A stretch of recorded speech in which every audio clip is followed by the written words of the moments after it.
Team India captain Rohit Sharma ಬಗ್ಗೆ ನಿಮಗೆ ಹೆಚ್ಚು ವಿವರಣೆ ಕೊಡೋದೇ ಬೇಡ. ವಿಧ್ವಂಸಕ ಬ್ಯಾಟ್ಸ್ಮನ್, ಚಾಣಾಕ್ಷ ಕ್ಯಾಪ್ಟನ್, ಅಭಿಮಾನಿಗಳ ನೆಚ್ಚಿನ ಹಿಟ್ಮ್ಯಾನ್ ಆಗಿ ರೋಹಿತ್ ಶರ್ಮಾ ಕ್ರಿಕೆಟ್ ಲೋಕದಲ್ಲಿ ಹೆಸರು ಮಾಡಿದ್ದಾರೆ.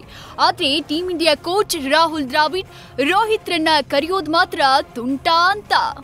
ತಮ್ಮ ವಿಭಿನ್ನ ಮ್ಯಾನರಿಸಂನಿಂದ ರೋಹಿತ್ ಪದೇ ಪದೇ ಸುದ್ದಿಯಾಗ್ತಿದ್ದಾರೆ. ಆನ್ ಫೀಲ್ಡ್ನಲ್ಲಿ ಫೀಲ್ಡಿಂಗ್ ಸೆಟ್ ಮಾಡೋದು, ರಿವ್ಯೂ ತೆಗೆದುಕೊಳ್ಳೋದು, ಆಟಗಾರರನ್ನ ಮಾತನಾಡಿಸುವುದು, ಎಲ್ಲ ವಿಚಾರದಲ್ಲೂ ರೋಹಿತ್ ವಿಭಿನ್ನ ಬಿಡಿ.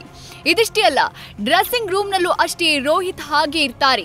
ಇದೆಲ್ಲವನ್ನ ನೋಡಿರುವ team India coach Rahul Dravid Rohit ಶರ್ಮಾರನ್ನ ಟೀಮ್ ಇಂಡಿಯಾದ ತುಂಟ ಅಂತ ಹೇಳಿದ್ದಾರೆ. ಮೊನ್ನೆ ನಡೆದ ಒಂದು ಕಾರ್ಯಕ್ರಮದಲ್ಲಿ ರೋಹಿತ್ ಮುಂದೆ ಅಭಿಮಾನಿಗಳ ಪ್ರಶ್ನೆಗೆ ದ್ರಾವಿಡ್ ಓಪನ್ ಆಗಿ ಹೀಗೆ ಉತ್ತರಿಸಿದ್ದಾರೆ. ದ್ರಾವಿಡ್ ಮಾತನ್ನ ಕೇಳಿದ ರೋಹಿತ್ ಕೂಡ ನಕ್ಕಿದ್ದಾರೆ.